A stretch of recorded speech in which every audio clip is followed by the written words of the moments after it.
Hello students.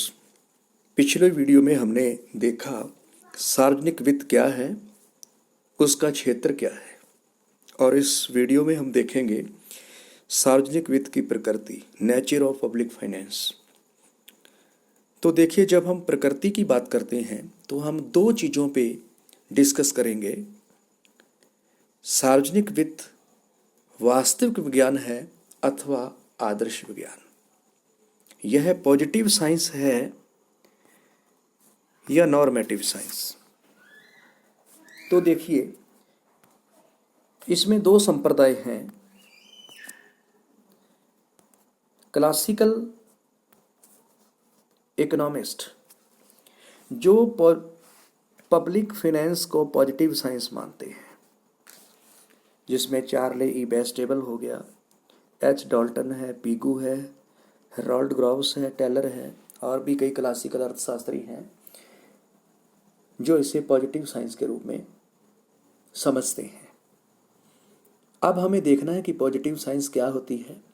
Positive science का संबंध क्या है से है, जो सिर्फ इतना ही बताती है कि क्या है, व्हाट इज।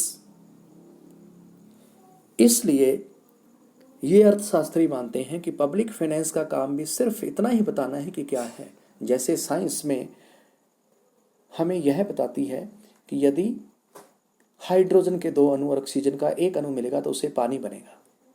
दोनों मिल गए तो क्या होगा? पानी बनेगा। मतलब वो क्या होना चाहिए से बहुत दूर है। लेकिन एक दूसरा मत है जो मॉडर्न इकोनॉमिस्ट हैं, वो पब्लिक फाइनेंस को नॉर्मेटिव साइंस के रूप में मानते हैं, आदर्शात्मक विज्ञान मानते हैं, जिसमें जे.एम. केन्स है, पी हर्बलर है, R.A. मसग्रेव इत्यादि अर्थशास्त्री इसके अंतर्गत आते हैं, जो पब्लिक फाइनेंस को आदर्शात्मक विज्ञान मानते हैं। अब हमें ये देखना होगा कि आदर्शात्मक विज्ञान क्या है। आदर्शात्मक विज्ञान वो विज्ञान होती है जो क्या होना चाहिए से संबंधित होती है। हम कहें कि व्हाट ऑट टू बी, क्या होना चाहिए, जो एक सुझाव प्रस्तुत करती है। तो आधुनिक अर्थशास्त्री मानते हैं कि आज के इस सामाजिक व आर्थिक कल्याणकारी युग में पब्लिक फाइनेंस का दायरा बहुत बढ़ गया है और उसका कार्य सुझाव देना है।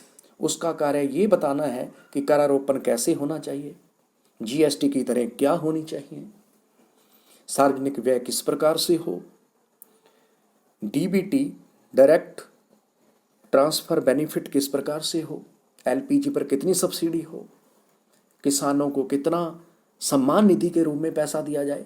ये सब चीज़ें पब्लिक फाइनेंस के जरिए बताई जानी है। इसलिए आधुनिक अर्थशास्त्री इसे आदर्शात्मक विज्ञान मानते हैं। मैं एक और एग्जाम्पल लूँ वाइन बैन का, कि शराबबंदी यदि की जानी है तो यदि शराबबंदी के बारे में पॉजिटिव साइंस कहेगा तो वो सिर्फ इतना ही कहेगा कि शराबबंदी से सरकार को जाने वाला कर कम हो जाएगा, इससे सरकार का राजकोष में जाने वाला राजस्व या उसकी आय के स्रोत कम हो जाएंगे। इससे आगे पॉजिटिव साइंस नहीं बताता। लेकिन नॉर्मेटिव साइंस ये कहेगा कि भले सरकार का राजस्व कम हो रहा है, लेकिन इससे समाज के अंदर एक अच्छी स्थिति पैदा होगी, लोगों की शराब छोड़ेगी, समाज में शांति आएगी, लोग ज़्यादा क्षमता से काम करेंगे। ये एक अच्छी स्थिति है।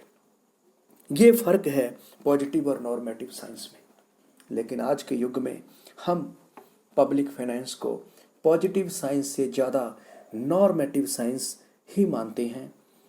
तो हम कह सकते हैं कि पब्लिक फाइनेंस पॉजिटिव साइंस से कहीं अधिक नॉर्मेटिव साइंस है।